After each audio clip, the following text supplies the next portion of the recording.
Hello YouTube and welcome to this video. आज की इस वीडियो में हम बात करने वाले हैं कि ग्राफिक्स कैसे प्रोड्यूस होती है असेंबली लैंग्वेज में। तो आइए शुरू करते हैं।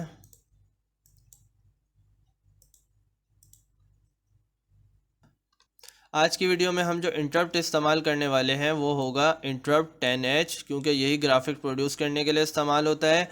और यहाँ पर आपको दो कॉलम दिख रहे हैं, जो कि पहला है एट्रीब्यूट और दूसरा है एट्रीब्यूट पोजीशन। तो पहले एट्रीब्यूट पोजीशन को समझेंगे। एट्रीब्यूट पोजीशन एक्चुअली इंडेक्सेस हैं। ये जो हम बाइनरी नंबर देते हैं इनकी इंडेक्सेस हैं। यानी ये जो एट्रीब्यूट पोजीशन 1 है ये वाली पोजीशन होगी। एट्रीब्यूट पोजीशन 2, 3, 4 ये वाली पोजीशंस होंगी।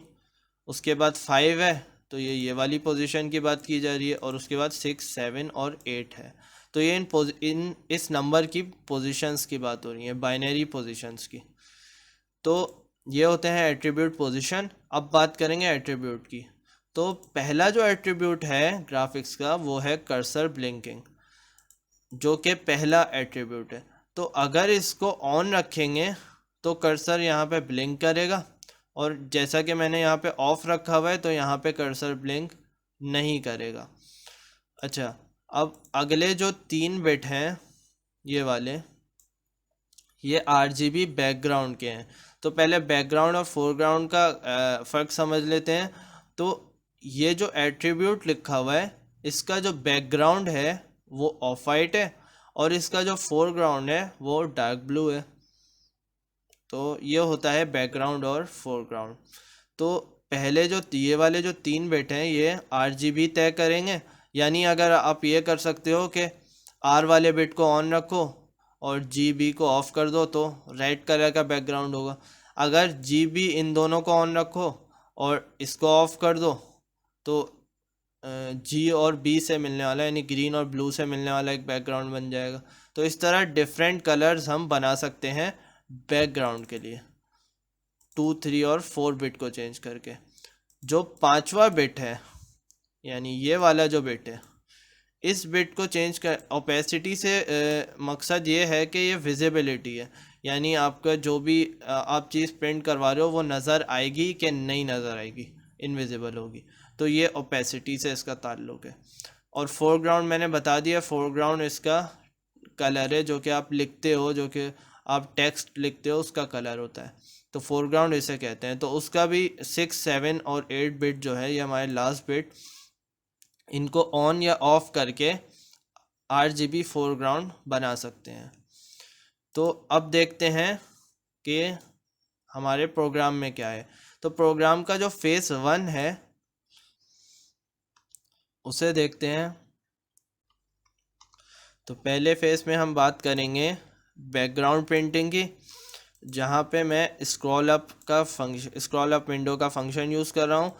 और इस लाइन 0 का मतलब ये है कि पहली लाइन से शुरू हो, यानी बिल्कुल ऊपर से शुरू हो। यानी ऐसा नहीं है कि जहाँ पे कर्सर हो वहीं पे रहे, बल्कि लाइन 0 पे आ जाए। तो इसके लिए मैं AL को 0 दे दूँगा। और इसी तरह होगा कि मुख्तलिफ़ फंक्शंस के लिए मुख्तलिफ़ रजिस्टर्स को मैं इस्तेमाल करूँगा यहाँ पे।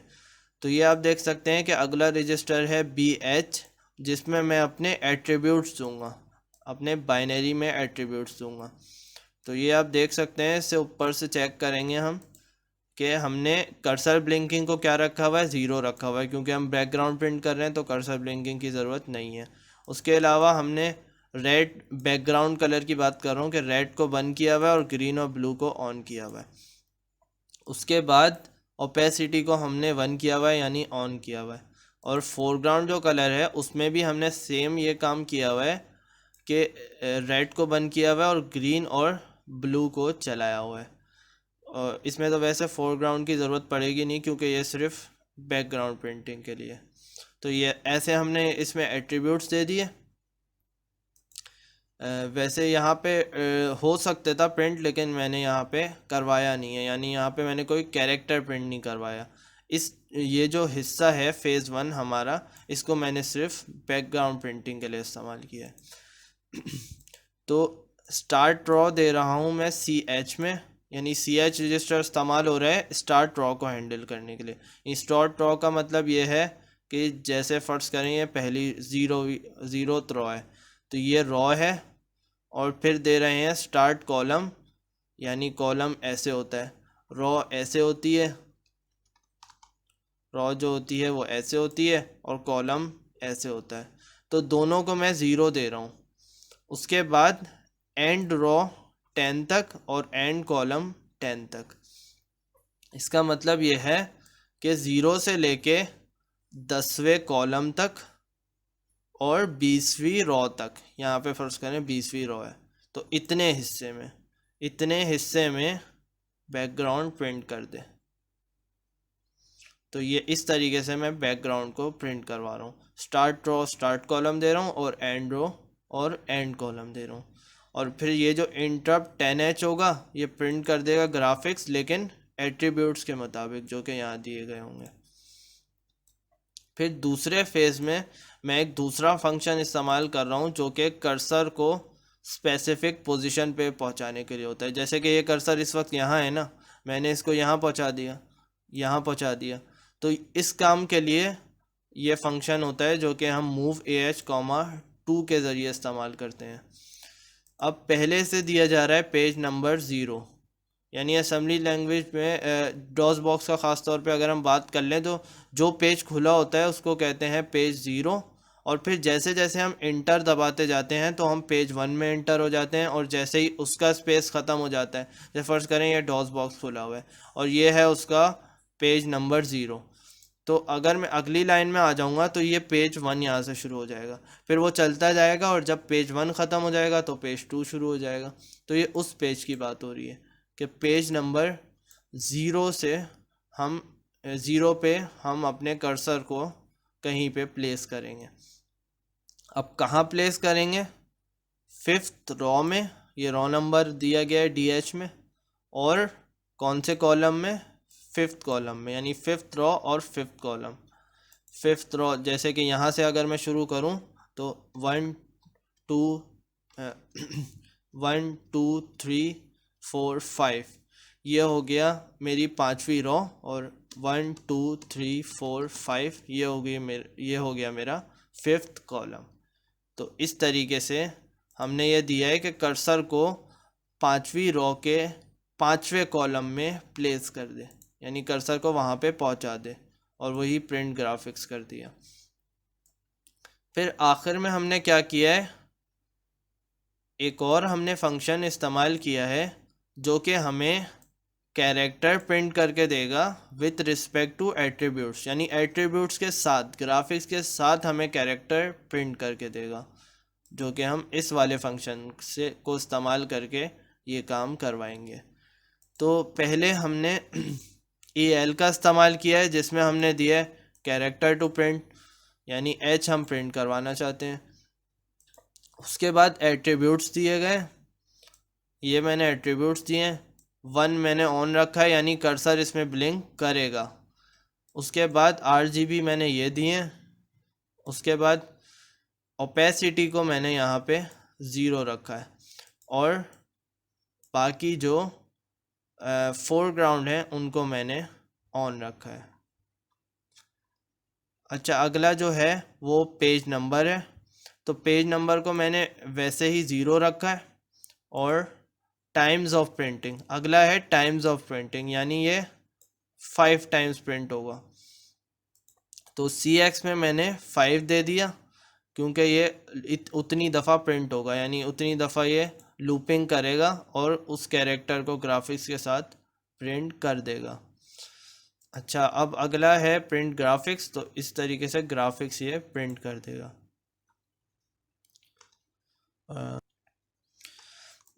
और हाँ, एक और बात ये है कि यहाँ पे ओपेसिटी को 0 दिया गया है, तो आप ये समझ रहे होंगे कि ओपेसिटी को 0 कैसे दे दिया। तो उसकी वजह बेसिकली ये है कि यहाँ पर कैरेक्टर ही प्रिंट करवाने हैं, तो इसलिए ओपेसिटी कोई भी दें, यहाँ पर ओपेसिटी से फ़र्क नहीं पड़ता। तो आगे बढ़ते हैं। अब इसको आप टेस्ट करके देखते हैं कि इससे रिज़ल्ट क्या आता है, और उसमें फिर चेंजेस भी करके देखेंगे। तो अब मैं ओपन करूँगा उस GPU की फ़ाइल को।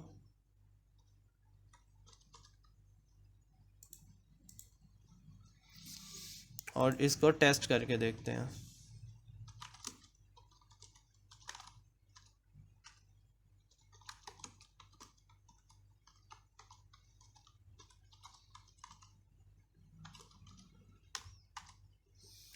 ये देख सकते हैं कि ग्राफिक्स किस तरीके से प्रिंट हुए, क्योंकि हमने लाइन 0 से करा था तो इसने बिल्कुल शुरू से प्रिंट किया है इस स्क्वायर बॉक्स को, और जो हमने कॉम्बिनेशन दी थी उससे ये लाइट ब्लू कलर का स्क्वायर प्रिंट हुआ है।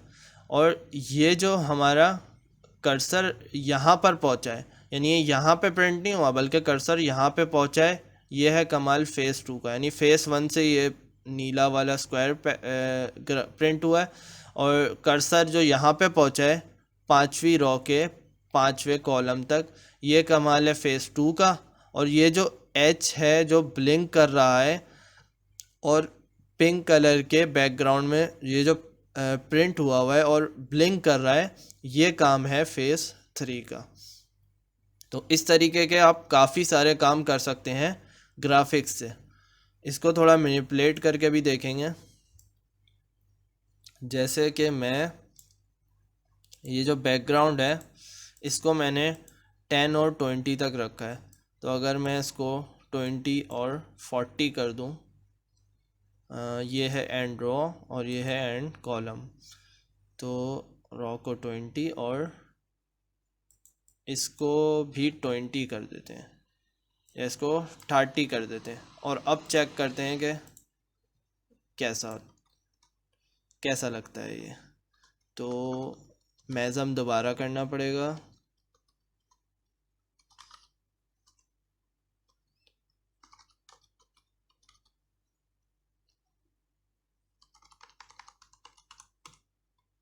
और लिंक करना पड़ेगा।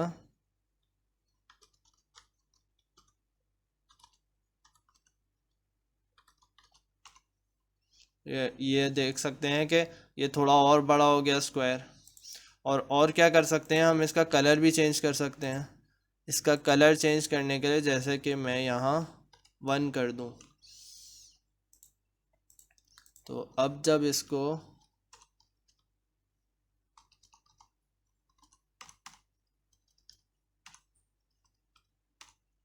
ये देखें इसका कलर चेंज हो गया।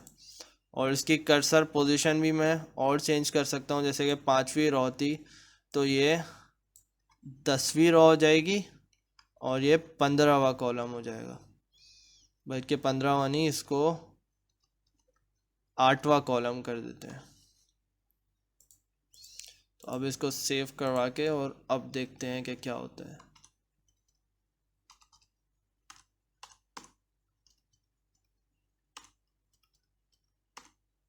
ये आप देख सकते हैं ये कर्सर पोजीशन भी इसकी चेंज हो चुकी है, और साथ में बाकी सब चीज़ें भी चेंज हो चुकी हैं। तो अब फेस 3 में भी थोड़ी चेंजेस करके देखेंगे, जैसे कि एच की जगह स्टार रख देंगे, और इसका भी बैकग्राउंड थोड़ा चेंज कर देंगे, यहाँ पे 0 लिख देंगे, और इसको 10 टाइम्स कर देंगे।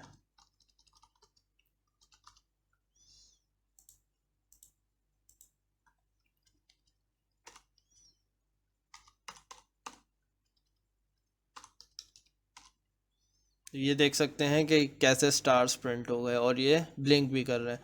अच्छा, इसकी ब्लिंकिंग अगर मुझे रोकनी है तो ब्लिंकिंग मैंने यहाँ पर करी है, तो मैं इसको 0 कर दूँगा, तो उससे ये ब्लिंक करना रुक जाना चाहिए।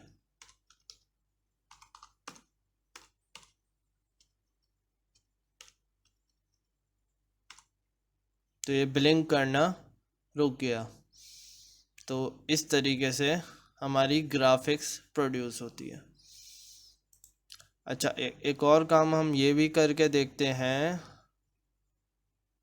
कि ये जो लाइन 0 है, अगर इसको मैं 1 कर दूं तो क्या होगा।